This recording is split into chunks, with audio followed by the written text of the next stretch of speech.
Entry and exit decisions in the long run. The line between the short run and the long run cannot be defined precisely with a stopwatch, or even with a calendar. It varies according to the specific business. The distinction between the short run and the long run is therefore more technical. In the short run, firms cannot change the usage of fixed inputs, while in the long run, the firm can adjust all factors of production. In a competitive market, profits are a red cape that incites businesses to charge. If a business is making a profit in the short run, it has an incentive to expand existing factories or to build new ones. New firms may start production as well. When new firms enter the industry in response to increased industry profits, it is called entry. Losses are the black thundercloud that causes businesses to flee. If a business is making losses in the short run, it will either keep limping along or just shut down, depending on whether its revenues are covering its variable costs. But in the long run, firms that are facing losses will shut down at least some of their output, and some firms will cease production altogether. The long-run process of reducing production in response to a sustained pattern of losses is called exit. The following Clear It Up feature discusses where some of these losses might come from, and the reasons why some firms go out of business. Why do firms cease to exist? Can we say anything about what causes a firm to exit an industry? Profits are the measurement that determines whether a business stays operating or not. Individuals start businesses with the purpose of making profits. They invest their money, time, effort, and many other resources to produce and sell something that they hope will give them something in return. Unfortunately, not all businesses are successful, and many new startups soon realize that their business adventure must eventually end. In the model of perfectly competitive firms, those that consistently cannot make money will exit, which is a nice, bloodless word for a more painful process. When a business fails, after all, workers lose their jobs, investors lose their money, and owners and managers can lose their dreams. Many businesses fail. The U.S. Small Business Administration indicates that in 2011, 409,040 new firms entered, and 470,376 firms failed. Sometimes a business fails because of poor management or workers who are not very productive, or because of tough domestic or foreign competition. Businesses also fail from a variety of causes that might best be summarized as bad luck. For example, conditions of demand and supply in the market shift in an unexpected way, so that the prices that can be charged for outputs fall or the prices that need to be paid for inputs rise. With millions of businesses in the U.S. economy, even a small fraction of them failing will affect many people, and business failures can be very hard on the workers and managers directly involved.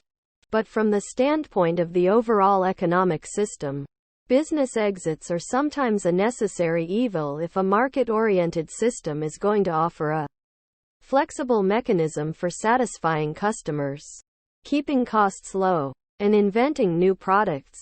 How entry and exit lead to zero profits in the long run. No perfectly competitive firm acting alone can affect the market price. However, the combination of many firms entering or exiting the market will affect overall supply in the market. In turn, a shift in supply for the market as a whole will affect the market price. Entry and exit to and from the market are the driving forces behind a process that, in the long run, pushes the price down to minimum average total costs so that all firms are earning a zero profit. To understand how short-run profits for a perfectly competitive firm will evaporate in the long run, imagine the following situation. The market is in long-run equilibrium, where all firms earn zero economic profits, producing the output level where P equals Mr equals MC and P equals AC. No firm has the incentive to enter or leave the market. Let's say that the product's demand increases. And with that, the market price goes up. The existing firms in the industry are now facing a higher price than before. So they will increase production to the new output level where P equals Mr equals MC. This will temporarily make the market price rise above the average cost curve. And therefore, the existing firms in the market will now be earning economic profits. However, these economic profits attract other firms to enter the market. Entry of many new firms causes the market supply curve to shift to the right. As the supply curve shifts to the right, the market price starts decreasing. And with that, economic profits fall for new and existing firms. As long as there are still profits in the market, entry will continue to shift supply to the right. This will stop whenever the market price is driven down to the zero profit level, where no firm is earning economic profits. Short-run losses will fade away by reversing this process. Say that the market is in long-run equilibrium. This time, instead, demand decreases. And with that, the market price starts falling. The existing firms in the industry are now facing a lower price than before. And as it will be below the average cost curve, they will now be making economic losses. Some firms will continue producing where the new P equals Mr equals MC, as long as they are able to cover their average variable costs. Some firms will have to shut down immediately as they will not be able to cover their average variable costs, and will then only incur their fixed costs, minimizing their losses. Exit of many firms causes the market supply curve to shift to the left. As the supply curve shifts to the left, the market price starts rising, and economic losses start to be lower. This process ends whenever the market price rises to the zero profit level, where the existing firms are no longer losing money and are at zero profits again. Thus, while a perfectly competitive firm can earn profits in the short run, in the long run the process of entry will push down prices until they reach the zero profit level. Conversely, while a perfectly competitive firm may earn losses in the short run, firms will not continually lose money. In the long run, firms making losses are able to escape from their fixed costs, and their exit from the market will push the price back up to the zero profit level. In the long run, this process of entry and exit will drive the price in perfectly competitive markets to the zero profit point at the bottom of the AC curve, where marginal cost crosses average cost. The long-run adjustment and industry types. Whenever there are expansions in an industry, costs of production for the existing and new firms could either stay the same, increase, or even decrease.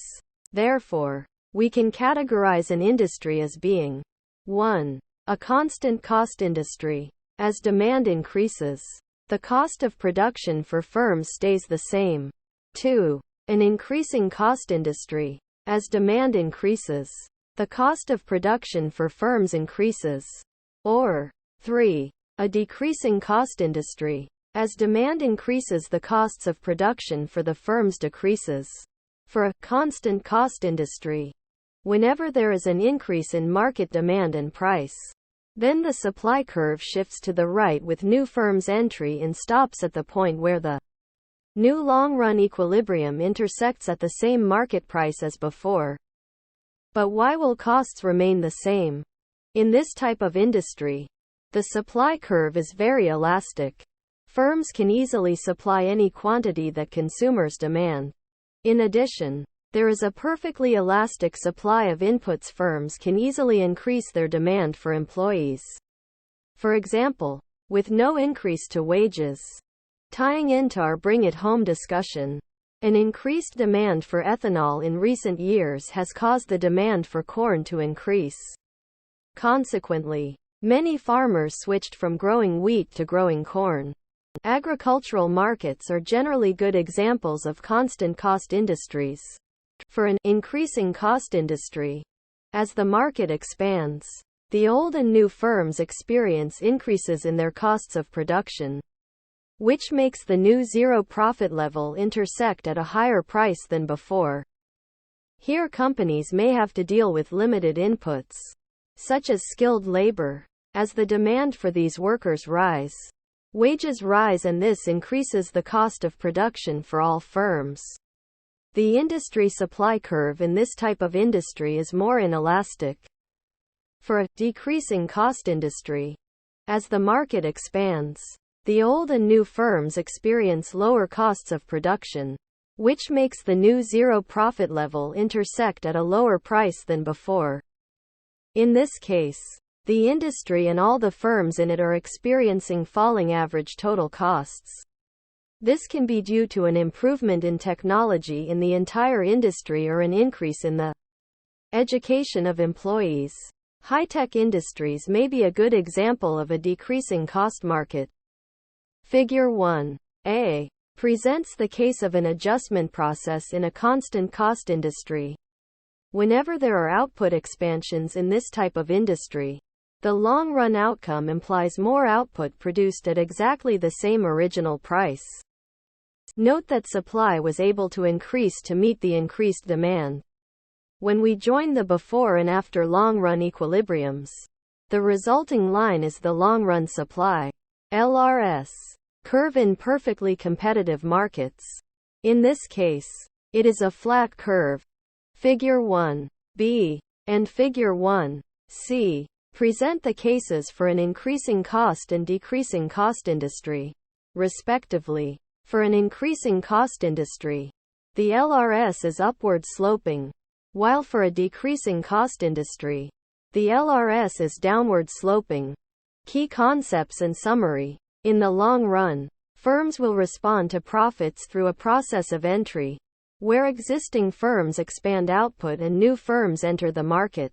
Conversely, firms will react to losses in the long run through a process of exit, in which existing firms reduce output or cease production altogether. Through the process of entry in response to profits and exit in response to losses, the price level in a perfectly competitive market will move toward the zero profit point, where the marginal cost curve crosses the AC curve, at the minimum of the average cost curve.